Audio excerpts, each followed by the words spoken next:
E olha, o arcebispo de Teresina, Dom Juarez, celebrou missa na Catedral Metropolitana de Nossa Senhora das Dores em alusão à morte do Papa Francisco.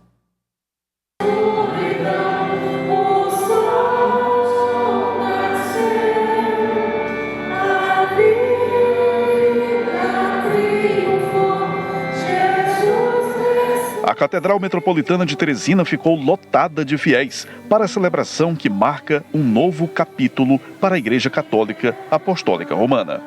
21 de abril de 2025 é um daqueles dias que marca a história do mundo. A morte do Papa Francisco comove fiéis e mobiliza pessoas para momentos de oração em nome do novo pontífice da Igreja Católica.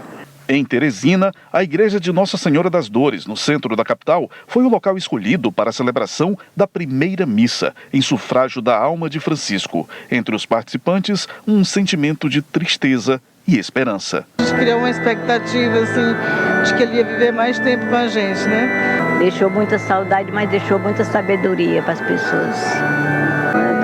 Na Jornada Mundial da Juventude, né? E ele dizendo que é para a gente perseverar, né? Na fé, na nossa caminhada.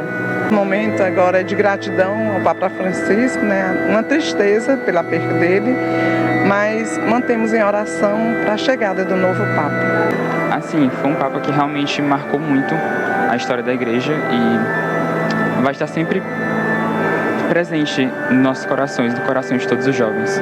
Padre Newton fala sobre a humildade de Francisco, uma das marcas de sua atuação à frente da Igreja. O Papa Francisco deixa um legado muito grande, não é? Francisco conseguiu recuperar aquela visão franciscana, não é? De São Francisco, e nos trouxe o grande acolhimento aos pobres, aos mais necessitados, e a sua postura em Roma realmente mudou a Igreja do mundo. Para Dom Juarez Marques, arcebispo da Arquidiocese de Teresina, o momento deve ser vivido com orações em agradecimento à vida do Papa Francisco e na expectativa do novo nome que será escolhido pelo próximo conclave em Roma. Agora nós estamos nas mãos de Deus, a Igreja é conduzida pelo Espírito Santo. Não sabemos ainda, porque agora nós estamos nesse momento de preparação para as exéquias lá em Roma e também para o funeral e o enterro do Papa. A partir daí é que vai ser convocado o conclave, né, e aí a perspectiva. Sobre a escolha do novo Papa, que contará com a participação de 7 cardeais brasileiros, entre eles Dom Sérgio da Rocha, ex-arcebispo de Teresina, Dom Juarez afirma que ainda é cedo para especular nomes, se limitando a dizer que qualquer um será bem acolhido pela Igreja ao redor do mundo. Certamente ele já está no coração de Deus, o novo Papa, e qualquer um que seja aquele que vier será o nosso Papa, será amado por nós. Será o nosso Papa, será amado por nós. Venha de onde vier, né? De longe, de perto, será o nosso Papa e amado pela Igreja. Bom, nós estamos recebendo aqui no estúdio o padre Anderson Lopes, ele que é reitor do seminário e vai nos ajudar a entender um pouco mais todo o trâmite, o processo que ocorre após a morte do Papa, relacionado, por exemplo, a velório, ao sepultamento. O Papa, ele deixou expressa algumas vontades que ele tinha em relação a este momento, né? Ontem o Vaticano, inclusive, padre, desculpa, muito bom dia para o senhor. Bom dia, Tiago. É bom poder estar aqui. Ótimo. Ontem o Vaticano confirmou a causa da morte, né, que foi um AVC, acidente vascular cerebral, e também insuficiência cardíaca. Quando nós devemos iniciar, ou quando deve ser iniciado, o processo de velório do Papa Francisco? Então, o processo de velório do Papa Francisco, amanhã, quarta-feira, o corpo será trasladado da Capela Santa Marta, da Casa Santa Marta, onde o Papa morava, para a Basílica de São Pedro. Ali o Papa já terá a possibilidade de ter também o acesso ao público, as pessoas poderão ter aquele último momento final diante do caixão do Papa Francisco, e no sábado, dia 26, será trasladado para a Basílica de Santa Maria Maior, onde ele pediu que seja enterrado. Lá acontecerá a missa ezequial, missa das Ezequias, seguida de sepultamento. Bom, havia uma cultura de que o corpo ficasse totalmente exposto. O próprio Papa, foi um pedido dele de que ficasse reservado a uma urna ali com acesso apenas à face, como se ocorre tradicionalmente aqui, por exemplo, no Brasil? Exatamente. O Papa Francisco, ele fez um pedido para que o Papa, ou qualquer Papa, seja sepultado como um pastor discípulo de Cristo e não como um superpoderoso do mundo. Então, nesse sentido, nós já podemos perceber uma diferença. O corpo não ficará exposto totalmente.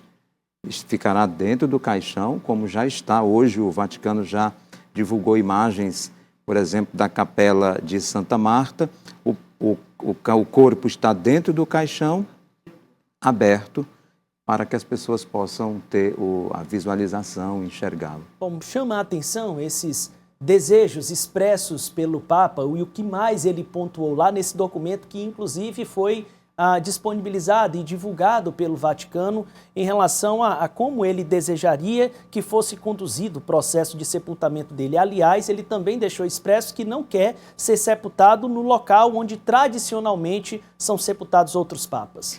Exatamente. E ele colocou uma justificativa. Ele disse que nas viagens que ele fazia, geralmente por conta das reuniões, quando era cardeal em Roma, ele sempre ia até a Basílica de Santa Maria Maior para pedir a intercessão de Nossa Senhora diante de tantas reuniões e atividades. E ele então pediu: eu quero ser sepultado na Basílica de Santa Maria Maior. O último Papa foi o Papa Leão XIII, que foi sepultado lá, quer dizer, já tem muito tempo. E o Papa, então, pediu também que a forma, né, ele não quer que seja o local, que seja muito ornamental, seja uma coisa simples, muito simples. Isso tem a ver com a personalidade dele, com uma marca que ele imprimiu durante o papado? Com certeza. O Papa Francisco é o Papa da simplicidade. Nós percebemos pelo próprio nome dele, né, Francisco, tomando aí de São Francisco, que realmente fez uma reforma na igreja. Então, o Papa Francisco, um homem de gestos simples, mas o homem da misericórdia e o homem da transparência. Eu sempre olho para o pontificado do Papa Francisco e vejo essas três palavras: a misericórdia, sim, um homem da misericórdia, o homem que aproximou a igreja, o homem que fez da igreja uma casa que é para todos, não algo distante, mas uma casa. A misericórdia, o Papa da transparência. É só observar o que ele fez no Banco do Vaticano e também ali onde nós temos a Cúria Romana, todo o processo, né, de tornar a Cúria Romana algo mais próximo das pessoas e não uma coisa burocrática. O Papa transparente, o Papa que quando esteve no hospital recentemente, ele pedia, Tiago, olha, eu quero que todos os dias vocês possam dizer o que está acontecendo comigo. Emitir um boletim. Sim. Não pediu reservas. Não pediu reservas, aquela ideia de muito sigilo, não. Mas que sejam transparentes, que as pessoas saibam o que está acontecendo aqui comigo. Bom, então no sábado apenas que deve haver o sepultamento. Vai ter aí pelo menos 3 dias de visitação pela frente. Exatamente. Segundo o Vaticano, já informações de hoje, no sábado a missa das exéquias e, em seguida, o sepultamento. Bom, em relação ao processo de escolha do novo Papa, né, que deve ocorrer em até 20 dias após a morte. Nós temos, inclusive, aí uma cartela com 2 nomes de brasileiros que estão cotados entre 16 nomes de autoridades da Igreja Católica que são possíveis, né, que figuram entre os nomes cotados para essa escolha do novo Papa. Primeiro, o cardeal Leonardo Urlich, que é aqui do Brasil, arcebispo metropolitano de Manaus, primeiro cardeal da Amazônia brasileira, e nós temos também outro nome, que é um nome muito familiar aqui ao teresinense, que é o de Dom Sérgio, que é o atual arcebispo metropolitano lá de Salvador, né, que inclusive é o primaz do Brasil, é considerado assim. O senhor considera verdadeiramente possível essa escolha de nós termos um novo latino-americano como autoridade máxima da Igreja Católica? Tiago, a gente sempre quer puxar para a nossa sardinha. Se for possível um brasileiro, bendito seja Deus, mas se for um brasileiro, um asiático, ou quem sabe um africano, será Papa para toda a Igreja. Então, bom, Dom Sérgio da Rocha, quando a gente fala de Dom Sérgio, é um nome que alegra o nosso coração. Foi realmente arcebispo de Teresina, tem o cheiro das ovelhas, tem o nosso cheiro. Verdade. O Dom Sérgio, ele, aqui algo importante, o Dom Sérgio, ele faz parte daquele C9, é o grupo dos cardeais, C cardeal, né? C9, é um grupo que o Papa Francisco criou e o Dom Sérgio, o Papa Francisco, o chamou para que ele seja o coordenador daquele grupo, daquela equipe. Quer dizer, o cardeal Sérgio da Rocha é um homem do povo, né, das pessoas, da periferia, apaixonado pelo Evangelho, pelo anúncio do Evangelho. Mas, repito, qualquer um que for escolhido, a gente sabe que tem um dedo do Espírito Santo através do dedo dos cardeais. São quantos envolvidos nessa escolha e como é que é esse processo? É uma votação aberta que se dá entre eles? Como funciona? Então, a partir do momento ali do sepultamento, terá todo o encaminhamento para o conclave. O conclave acontecerá, pelo que eu já pude perceber dos números, 136, e dos 136 cardeais, 120 poderão votar. Serão 2 rodadas de votação, manhã e tarde. A partir daquela onde for dado aí pelo menos 2/3 daqueles que vão votar, então aquele que foi eleito, aí vem a fumacinha branca, né, que estará dizendo que nós temos, então, um novo Papa. Esse processo, depois do sepultamento para o início do conclave, ele é mais ou menos 15 a 20 dias. Nós não temos ainda uma definição dessas datas, mas o certo é que será esse processo para que nós possamos ter aí o novo Papa. É bom lembrar, Tiago, que diante da morte de um Papa, sim, nós choramos e sofremos, mas também há um sinal de esperança, porque é um ciclo que termina com Francisco e um ciclo que vai começar com o novo Papa. Bom, inclusive, lá direto de Salvador, o repórter Eider Mustafa falou, da TV Aratu, falou com Dom Sérgio da Rocha e nos traz informações sobre a participação do ex-arcebispo de Teresina no conclave. Outra prova de admiração e reconhecimento veio quando o Papa nomeou o arcebispo de Salvador e Primaz do Brasil, Dom Sérgio da Rocha, como um dos 9 cardeais do grupo criado para aconselhar o governo do Vaticano. Dom Sérgio é o único latino-americano do Conselho e um dos cardeais que vão participar do conclave para escolher o novo sumo pontífice. O conclave tem 15 dias para ser iniciado. Os cardeais devem se dirigir a Roma, tem reuniões preparatórias, o conclave mesmo, ele é mais breve que a eleição propriamente do Papa. Hoje, Dom Sérgio celebrou a missa de sufrágio da alma do Papa na Catedral Basílica, no Centro Histórico de Salvador. O velório público do Papa Francisco deve começar nesta quarta-feira no Vaticano. O sepultamento pode acontecer no próximo final de semana e será na Basílica de Santa Maria Maggiore, em Roma. Dom Sérgio da Rocha, que foi arcebispo metropolitano aqui de Teresina no período de 2008 a 2011. Vamos colocar, por favor, as imagens liberadas pelo Vaticano da urna funerária, onde se encontra o corpo do Papa, assim como falou aqui o padre Anderson. O Vaticano liberou aí as primeiras imagens, essa aí é uma delas, padre. Sim, exatamente.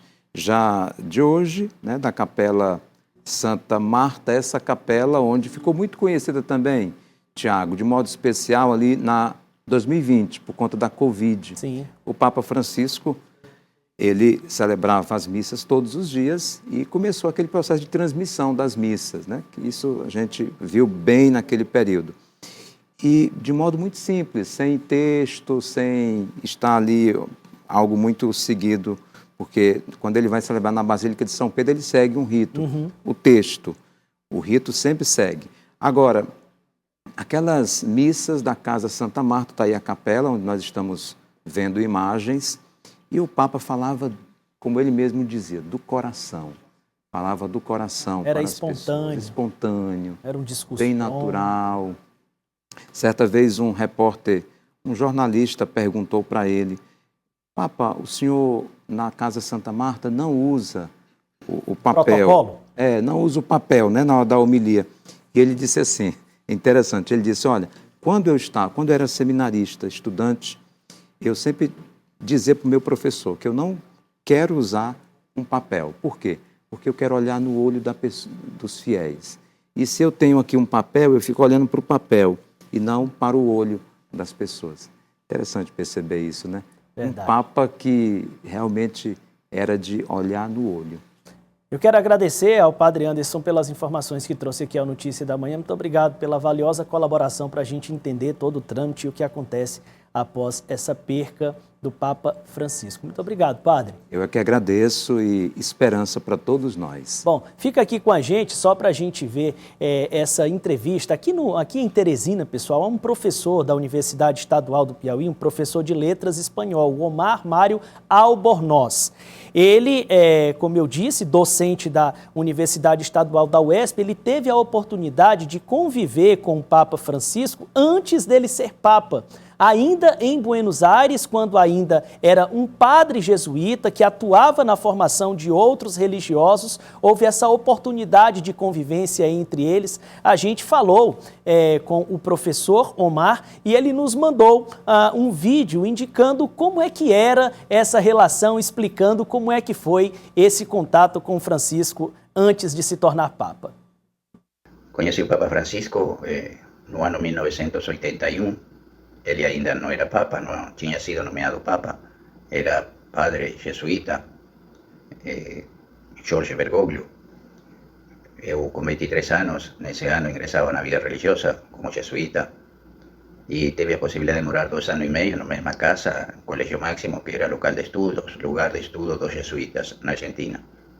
Foram 2 anos e meio de convivência, onde teve a possibilidade de ter algumas conversas com ele, pessoais, espirituais. Ele foi uma pessoa que me ajudou muito na minha caminhada para crescer como ser humano e teve gestos, ações que mostraram precisamente o que ele foi depois sendo Papa. Lembro sempre de uma vez que ele ficou doente e me pediu que eu levasse a comunhão a seu quarto. Imagine um estudante levar a comunhão ao superior, ao reitor da comunidade. Um gesto que manifesta o que ele é e o que ele foi ao longo de sua vida. Esse gesto de lavar os pés na última ceia, que se repete ano após ano, na Quinta-feira Santa, ele o vivenciou, o fez carne na sua própria história, na sua própria vida. E eu sou muito agradecido para com ele, aprendi muito dele, uma pessoa profundamente humana e por isso profundamente de Deus, e que segue nos ensinando, já que após sua morte, no seu testamento, ele pediu precisamente ser enterrado num caixão comum, como todo cristão, como toda cristã, sem muita pompa, algo simples, como simples foi a sua vida. Tá aí, portanto, o depoimento de quem teve a oportunidade de conhecer o Papa Francisco quando ainda era um padre que atuava lá em Buenos Aires.